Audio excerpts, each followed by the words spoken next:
Assalamualaikum warahmatullahi wabarakatuh. Bertemu lagi dengan saya Rian Sastra Indonesia. Pada kesempatan kali ini saya akan melanjutkan pembahasan yang sebelumnya.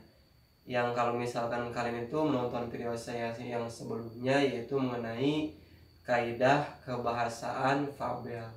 Nah, untuk pembahasan yang sekarang yaitu mengenai langkah-langkah menulis fabel. Nah, untuk yang pertama yaitu menentukan tema atau topik pembahasannya. Jadi yang pertama itu merupakan menentukan tema atau topik pembahasan. Jadi misalkan contohnya seperti ini. Misalkan contoh tema atau topik pembahasannya yaitu mengenai ataupun tentang kepahlawanan tokoh hewan ataupun binatang ya di dalam cerita fabel tersebut. Jadi berkaitan dengan kepahlawanan tokoh hewan ataupun binatang di dalam cerita fabel tersebut seperti itu. Nah, untuk yang seterusnya yaitu membuat kerangka karangan yang berpedoman dari struktur fabel, dari mulai judul, orientasi, komplikasi, klimaks, resolusi, dan koda. Koda merupakan pesan ataupun amanat, jadi seperti itu. Nah, untuk yang seterusnya yaitu mengembangkan kerangka karangan dari struktur fabel tadi, dari mulai menulis judul kan tadi itu temanya itu mengenai ataupun tentang kepahlawanan tokoh hewan ataupun tokoh binatang ya di dalam cerita fabel tersebut, ya berkaitan dengan kepahlawanan tokoh hewan ataupun tokoh binatang di dalam cerita fabel tersebut. Misalkan judulnya Sang Singa Pembela Kebenaran, misalkan seperti itu. Nah, untuk yang seterusnya yaitu menulis cerita ya di bagian orientasi. Jadi orientasi merupakan bagian yang berisi mengenai pengenalan awal mengenai tokoh, terus latar atau setting ya seperti itu.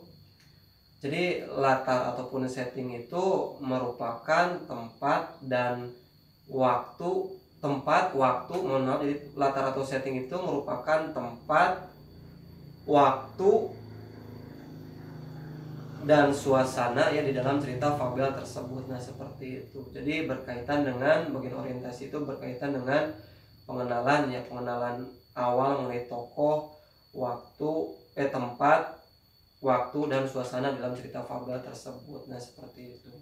Nah, kalian tulis tuh cerita di bagian orientasinya. Setelah kalian tulis ya di bagian cerita di bagian orientasinya, yaitu yang seterusnya itu kalian tuh menulis cerita di bagian komplikasi. Nah, komplikasi merupakan bagian yang berisi mengenai awal mulanya terjadinya suatu konflik ataupun pertentangan ataupun permasalahan ataupun pertikaian di dalam cerita fabel tersebut. Nah, kalian tulis tuh cerita di bagian komplikasinya.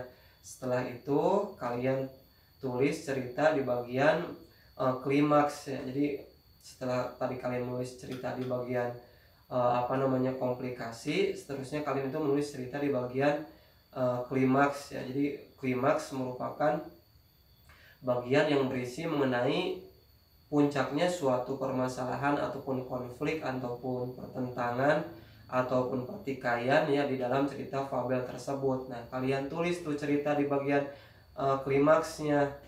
Setelah kalian tulis cerita di bagian klimaksnya, kalian itu menulis ya cerita di bagian resolusi. Jadi resolusi merupakan bagian yang berisi mengenai penyelesaian dari suatu permasalahan ataupun konflik ataupun pertentangan ataupun pertikaian di dalam cerita fabel tersebut dan menjadi akhir dari cerita fabel tersebut yang kalian buat.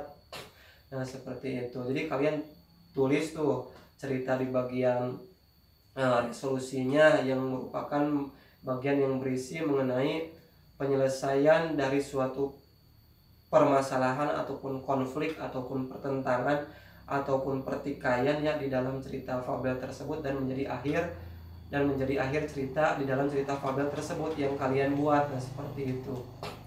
Nah, untuk yang terakhir yaitu koda, ya tadi koda, yang terakhir itu koda. Koda merupakan pesan ataupun amanat.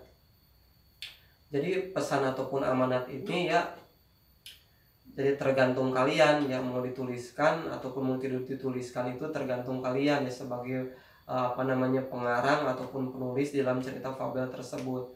Jadi koda itu kan tadi itu koda ya, koda itu merupakan pesan ataupun amanat. Jadi pesan itu ataupun amanat itu, jadi pesan ataupun amanat itu ya terbagi dua, ada pesan tertulis, ada pesan tersirat.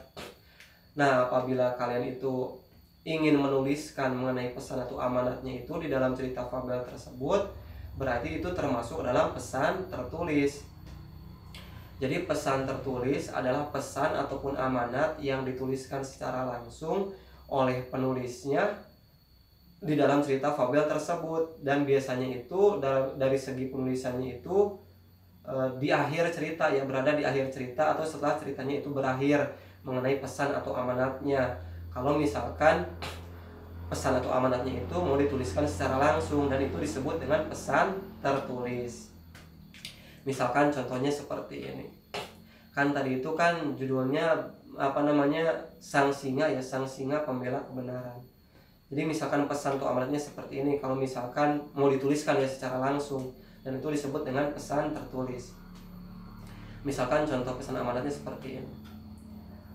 Gunakanlah kekuatan itu untuk hal-hal yang bersifat kebaikan ataupun untuk membela kebenaran dan untuk membela kaum yang lemah. Misalkan seperti itu contoh pesan atau amanatnya kalau mau dituliskan. Misalkan contoh pesan atau amanatnya seperti itu. Dan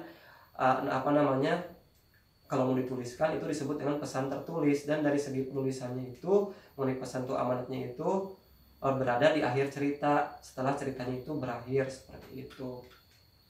Nah, kalau misalkan pesan ataupun amanatnya itu tidak dituliskan pun, itu terserah kalian ya sebagai penulis ataupun sebagai pengarangnya. Ya mau dituliskan ya silahkan, mau pesan atau amanatnya berarti termasuk dalam pesan tertulis.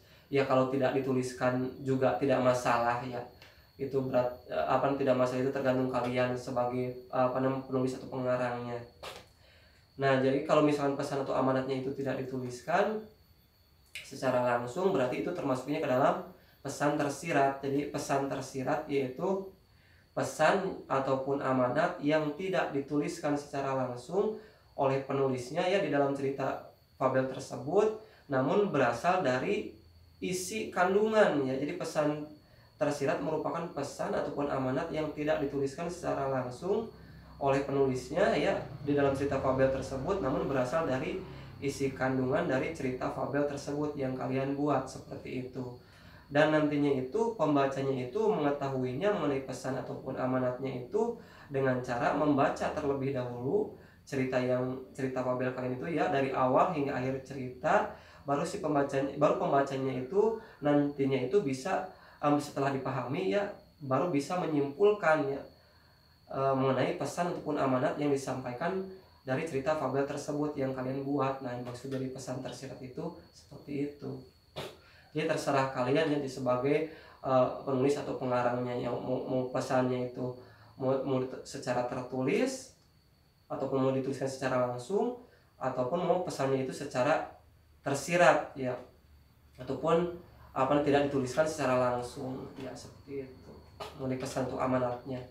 Kalau misalkan pesan amanatnya itu mau dituliskan secara langsung, berarti itu termasuk dalam pesan tertulis. Kalau misalkan pesan atau pesan ataupun amanatnya itu tidak dituliskan secara langsung di dalam cerita fabel tersebut, berarti itu termasuk dalam pesan tersirat. Nah, seperti itu. Nah, untuk yang seterusnya yaitu menganalisis ya atau memeriksa kembali hasil pengembangan cerita dari kerangka karangan dari struktur fabel yang telah kalian buat tadi ya, sehingga menjadi suatu kalimat dan paragraf yang baik dan benar, dan nantinya itu menjadi suatu cerita fabel yang baik dan benar ya, dan sehingga menjadi suatu cerita fabel yang baik dan benar dan mudah dipahami ya, sehingga menjadi suatu cerita fabel baik dan benar, mudah dipahami dan menarik untuk dibaca. Nah, jadi seperti itu. Oke ya, jadi seperti itu. Terima kasih telah menonton channel saya ini. Semoga bermanfaat. Jangan lupa like dan share channel saya ini, dan jangan lupa subscribe channel saya ini untuk mendukung atau memotivasi saya dalam membuat konten-konten pembelajaran bahasa Indonesia, khususnya pada kesempatan kali ini, yaitu pembelajaran bahasa Indonesia untuk kelas 7 SMP. Nah, untuk pembahasan yang selanjutnya di lain waktu, di lain kesempatan, saya cantumkan linknya di deskripsi. Oke ya, terima kasih. Semoga bermanfaat. Saya akhiri. Wassalamualaikum warahmatullahi wabarakatuh.